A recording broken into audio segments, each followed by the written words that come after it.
All right, see if you can guess which one of these photos was made with a $500 smartphone and which one was made with this $10,000 Leica camera setup. I'm gonna give you a second to think about it. 3, 2, 1. I'll tell you a little bit later on in the video, but today we are trading my professional camera for this, the $500 Google Pixel 8a. And we're trying to figure out, is this thing any good for photography?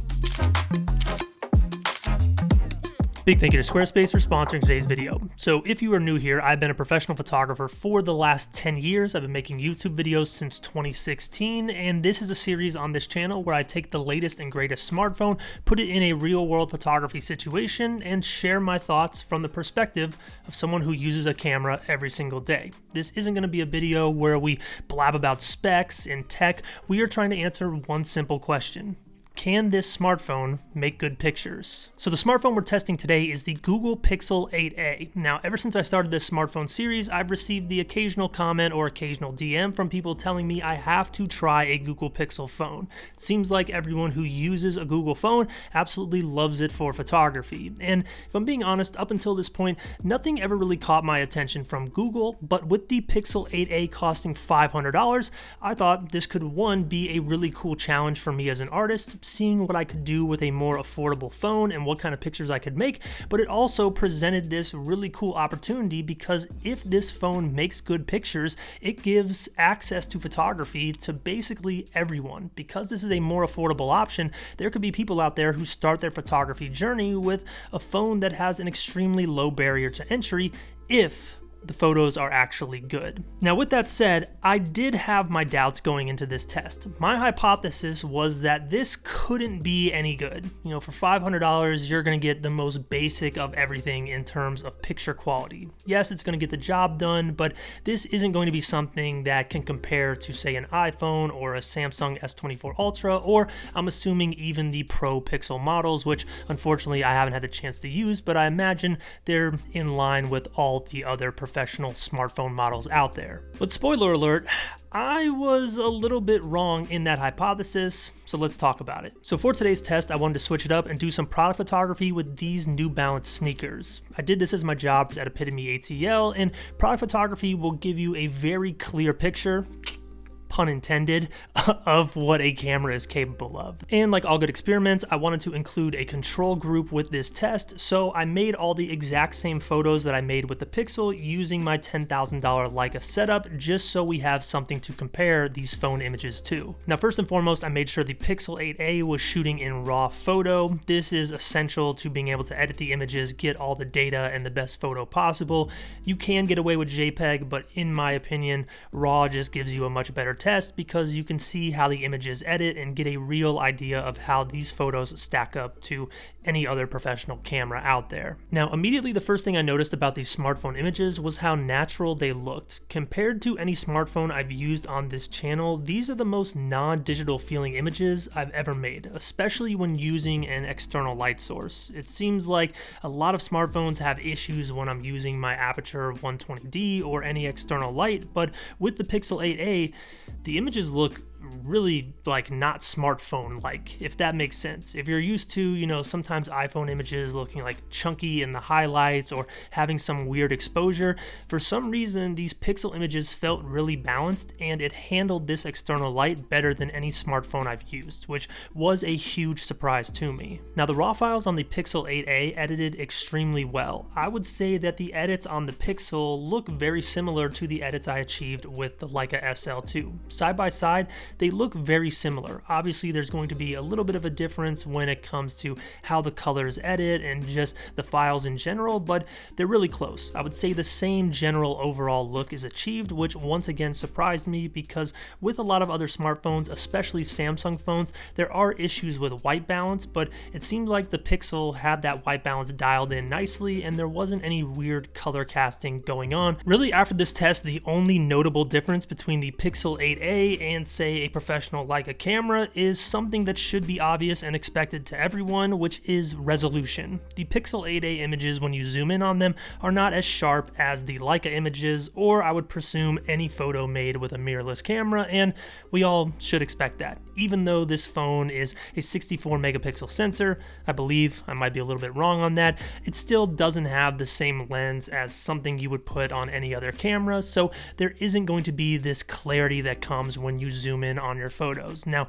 this would not be an issue at all if you were using your smartphone images for social media or more basic things with photography. It only becomes an issue when, one, you need a hyper sharp image, or if you're going to be doing any major cropping. That would be a big problem with the Pixel, but in this test, that was never an issue because I wasn't cropping these photos to extreme lengths. Now, this test actually went so well that I decided to switch out the backdrop and try again with the Pixel, because there's no way that this phone is as good as I think it is, but after this second test, these images look great as well. These are photos that, once again, I could easily use on Epitome ATL's Instagram when I was working there 5 years ago. And 5 years ago, that was not the case at all. I could not make professional images that someone was paying for with a smartphone. But today, you can, and that's pretty cool. Now, there were a few little issues that I noticed with this second test, as well as some of the other testing that I did with this phone, but before I talk about that, I want to thank today's sponsor, Squarespace. Now, one of the coolest things about smartphone cameras continuing to get better and better is the fact that more people now have an opportunity to make money with their passion for photography, and turning your passion into a business is so easy using today's sponsor, Squarespace. My website, evanramp.com, has been built on Squarespace for years, and the reason I continue to use Squarespace is because they make it so easy to build an incredible website with, one, their easy to customize templates, and two, their introduction of Fluid Engine, which allows me to move elements of the site around.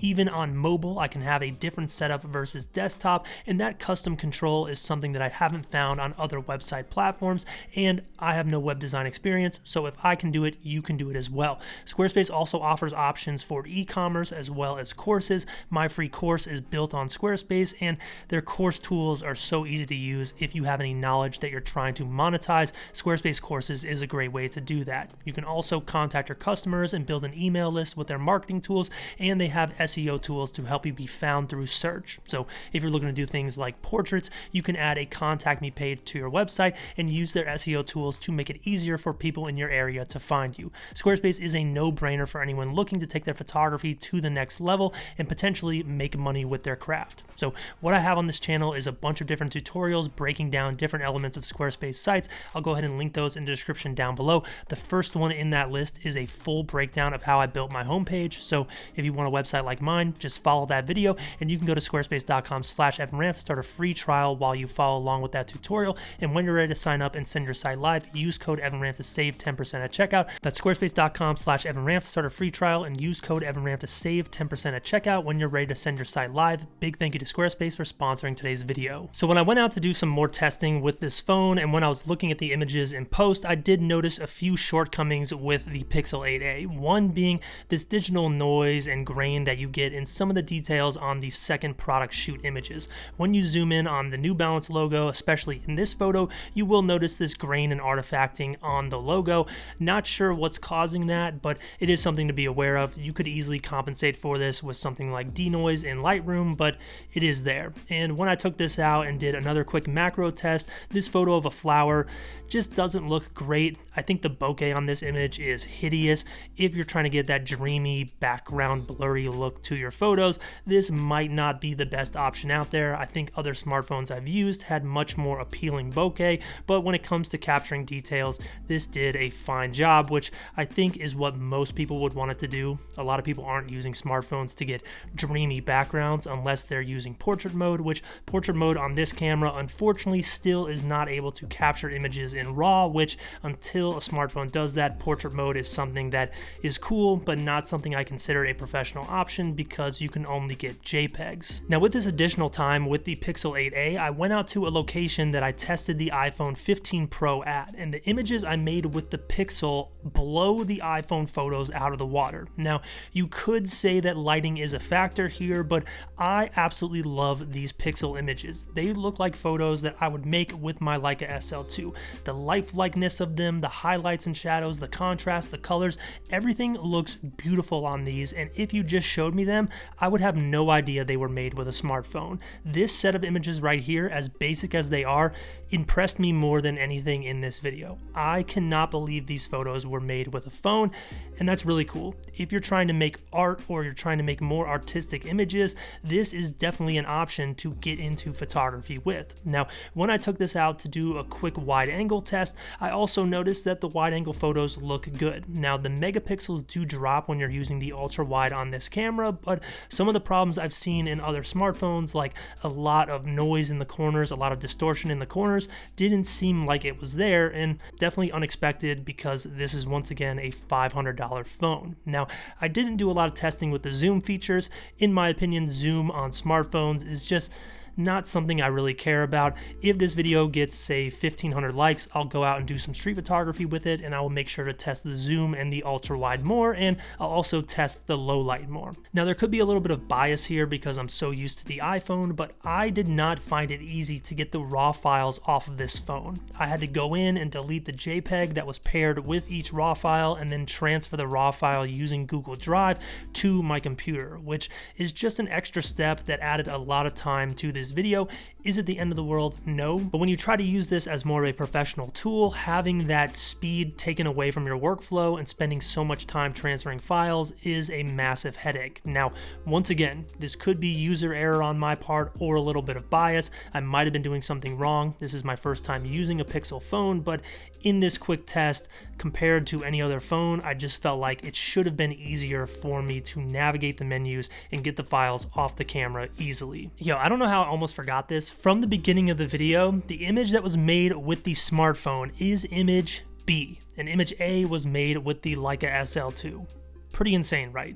Like, they're very close to one another, but overall I was extremely impressed by the Google Pixel 8a from a professional photographer standpoint. From more of a user standpoint, this isn't a phone that I would necessarily use a lot. I didn't love it, but from a camera standpoint, it definitely gets the job done. And to answer the question of does the Pixel 8a make good images, the answer is definitely yes.